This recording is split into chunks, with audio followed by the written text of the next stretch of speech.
धक्का मुक्की हुई, बटकों के चोटी खींची गई, 84 साल के बुजुर्ग संत उनको लात मारी गई।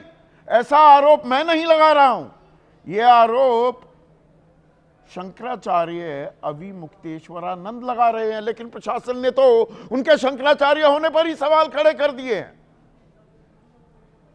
कि साबित करो आप शंकराचार्य हैं। अब आस्था में सबूत मांगे जा रहे हैं, परंपराओं में सबूत मांगे जा रहे हैं। और यह किस राज्य में हो रहा है? जहां पर सरकार की अगुवाई बीजेपी कर रही है। हिंदुत्व जिसने अपनी पहचान बना ली है, अपनी राजनीति की धुरी बना ली है, बटोगे तो कटोगे, हिंदू धर्म को बचाना है, सनातन की दुहाई दी जाती है और सनातन के सबसे बड़े संरक्षक को रोक दिया जाता है। और इसमें बीजेपी के संत और विपक्ष के संत, यह दो फाड़ भी होती दिखाई दे रही है।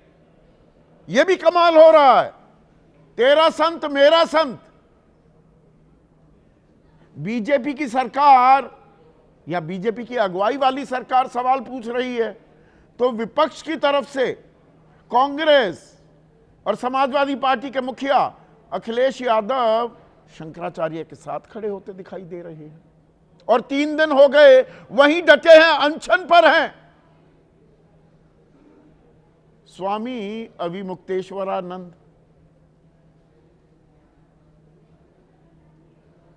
तो ये लड़ाई क्या विपक्ष एक बहाना बना रहा है अविमुक्तेश्वरानंद के नाम पर?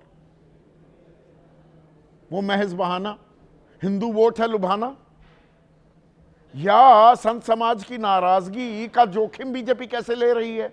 या वो ये समझती है ये तो हमारी पहचान है, ये हमारी यूएसपी है, ये हमारी बपौती है, हिंदू धर्म को लेकर हमसे कोई सवाल नहीं पूछ पाएगा। ये इक्का दुक्का संत अगर नाराज हो भी गए, चाहे वो शंकराचार्य ही क्यों ना हो, कोई फर्क नहीं पड़ने वाला है। या अब संत समाज में भी अच्छी खासी तकरार होती दिखाई देगी, क्योंकि अविमुक्तेश्वरानंद, उन्हें कीजिए, ये तो कांग्रेस की तरफ वाले हैं, उनकी पैरवी करते पिछले 1 साल से तो उन्होंने ऐसे ऐसे सवाल पूछे हैं राहुल गांधी से, और कहा है इनको तो राम मंदिर में घुसने नहीं दिया जाना चाहिए। ये कुछ और बड़ा खेल भी हो रहा है क्या? आज इसी पर मैं चर्चा करने वाला हूं। ऐसे में आपकी राय, आपके सुझाव और आपके सवाल, जो अब सीधा सवाल के अहम हिस्सा बन चुके हैं, उनका रहेगा इंतजार। तो उत्तर प्रदेश में प्रयागराज में माघ मेला चल रहा है। मौनी अमावस्या 18 तारीख को थी, 3 दिन पहले। और शंकराचार्य अविमुक्तेश्वरानंद वो पालकी में बैठकर अपने समर्थकों के साथ पहुंच गए डुबकी लगाने के लिए, शाही स्नान करने के लिए।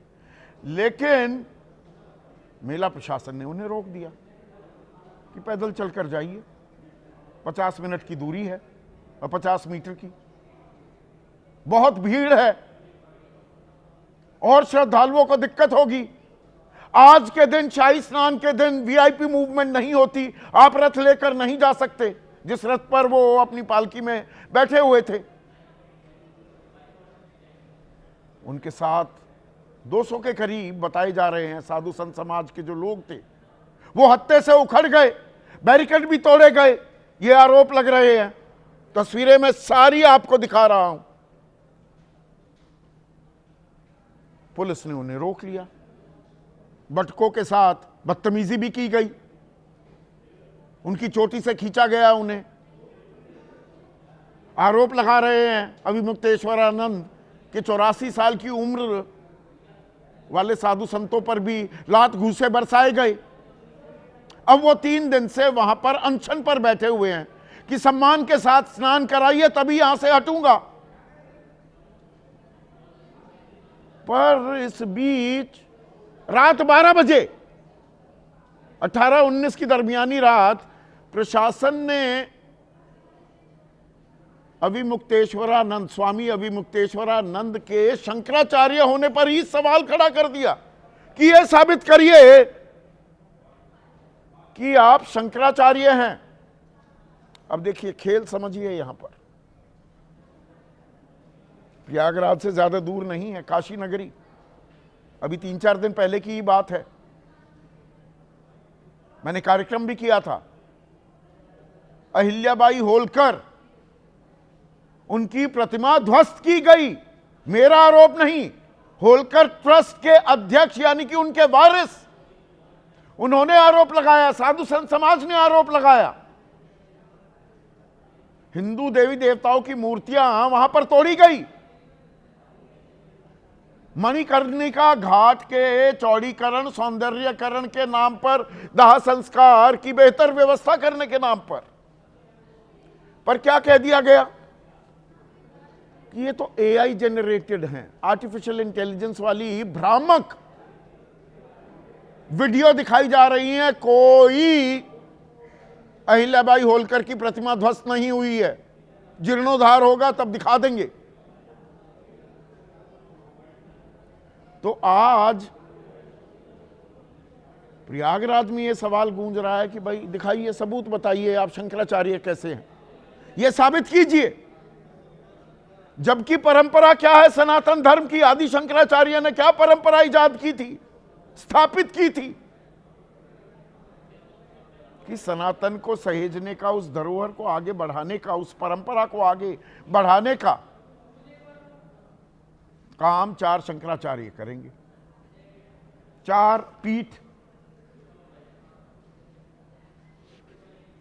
बद्रीनाथ, ज्योतिर्धाम, जिनके शंकराचार्य अविमुक्तेश्वरानंद हैं, पश्चिम में द्वारका में शारदा पीठ, पूर्व में पुरी गोवर्धन पीठ और दक्षिण में कर्नाटक के चिकमंगलूर में श्रृंगेरी शारदा पीठ। अब प्रशासन पूछ रहा है आप कैसे हुए, इसके पीछे पृष्ठभूमि क्या है। अलग अलग जो ये 4 पीठ का जिनका मैंने जिक्र किया, सबके अपने अपने शंकराचार्य होते हैं, लेकिन इतिहास में पहली बार ऐसा हुआ कि द्वारका की शारदा पीठ और बद्रीनाथ की ज्योतिर्पीठ, दोनों पीठ का एक ही शंकराचार्य हुए, स्वरूपानंद। अब इनकी मौत हो गई 11 सितंबर 2022 को, निधन हो गया। तो इन्होंने घोषित कर दिया था, 12 सितंबर को घोषणा बाकायदा आधिकारिक तौर पर कर भी दी गई, स्वामी अविमुक्तेश्वरानंद ज्योतिष पीठ के नए शंकराचार्य घोषित हो गए, पट्टाभिषेक हो गया। अब किसी ने आपत्ति दर्ज कराई, अक्टूबर में सुप्रीम कोर्ट चले गए। सुप्रीम कोर्ट ने इस पट्टाभिषेक पर रोक लगा दी, जिसे अंजनी कुमार मिश्रा हैं, अविमुक्तेश्वरानंद के वकील, अब इन्होंने एक कारण बताओ नोटिस दे दिया है, उल्टा नोटिस दे दिया प्रयागराज प्रशासन को कि किस बिना पर आप कह रहे हैं, इनसे सवाल पूछ रहे हैं, आप होते कौन हैं सवाल पूछने वाले। और अदालत ने ऐसी कोई रोक नहीं लगाई है। और इसमें एक और दिलचस्प बात है, प्रयागराज प्रशासन आज तो पूछ रहा है, मेला प्रशासन, पिछले साल जनवरी के महीने, इसी महीने में महाकुंभ भी हुआ। महाकुंभ में 29 जनवरी को 3 शंकराचार्य,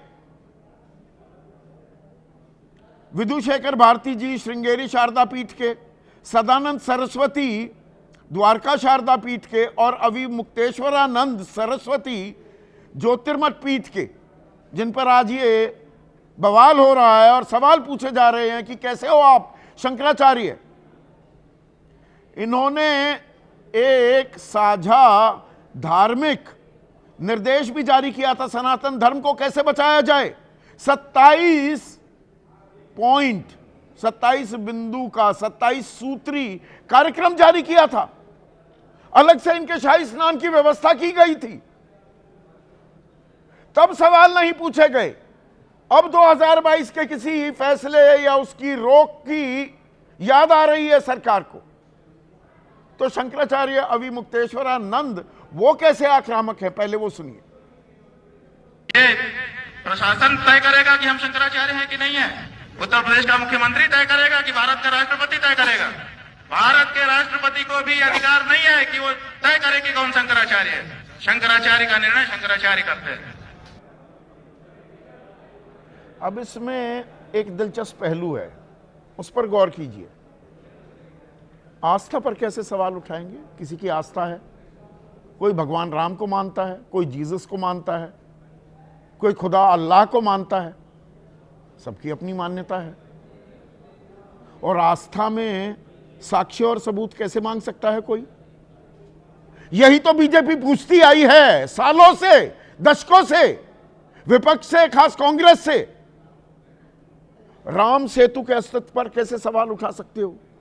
भगवान राम थे या नहीं थे, यह सवाल कैसे पूछे जा सकते हैं? तो जो परंपरा है सनातन धर्म की, सनातन धर्म के जो 4 प्रमुख रक्षक हैं, उनके अस्तित्व पर सवाल पूछा जा सकता है। उन्हें मजबूर किया जा सकता है, नहीं 50 कदम ही तो चलना है, चला जाए। और बहुत सारे चैनल वाले अब ये कह रहे हैं कि अरे 50 मीटर चलने में क्या दिक्कत थी। और आपको लगेगा वाजिब सवाल तो पूछ रहे हैं, तो सवाल वाजिब है तो सवाल तो तब भी पूछा जाना चाहिए था। और सीधा सवाल में हमने तो पूछा, एबीपी न्यूज ने पूछा कि ये कांवड़ यात्रा के नाम पर राष्ट्रीय राजमार्ग कैसे बंद कर दिए जाते हैं। तब बताया जा रहा था, ये बाकी चैनल वाले बता रहे थे कि नहीं, आस्था पर सवाल कैसे उठा सकते हो, परंपराओं पर यहां सवाल उठा देंगे। पुष्प वर्षा की जा रही थी कांवड़ यात्रियों पर, गुंडागर्दी कर रहे थे खुलेआम, लोगों के साथ मारपीट कर रहे थे, गाड़ियां तोड़ रहे थे, सर फोड़ रहे थे, मुसलमानों की पहचान पूछ रहे थे।